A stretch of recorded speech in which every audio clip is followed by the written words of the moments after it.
देखे बहुत अच्छे सासाराम के धरती से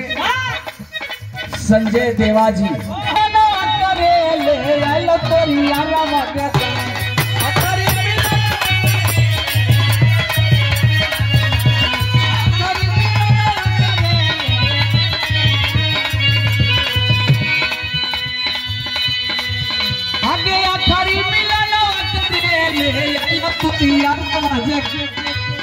आगे खोल कानी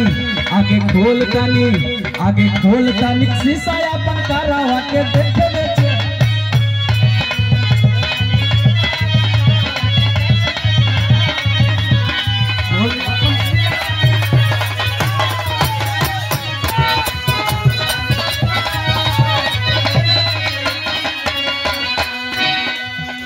लड़का कहता हेलो लड़का कहता कि तू तो जाए के जाते बारू लेकिन कम से कम आखिरी रूप में जो चेहरा बा एक बार दिखा दे तू तब बड़ा नाम लेती। आगे खोल कानी शीशा अपन करावा के देखे जो चेहरा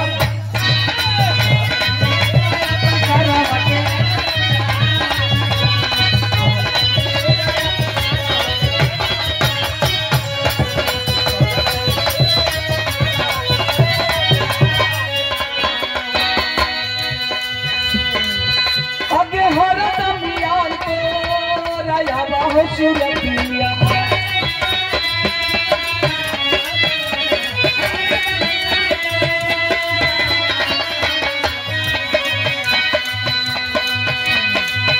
आगे अब हटो यार तो मीठी मीठी बतिया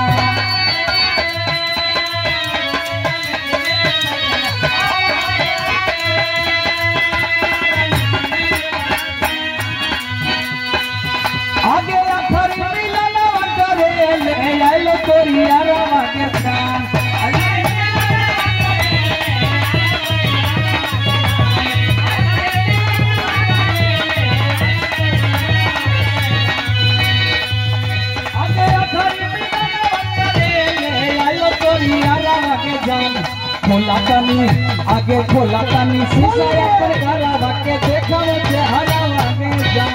खोला कानी शीशा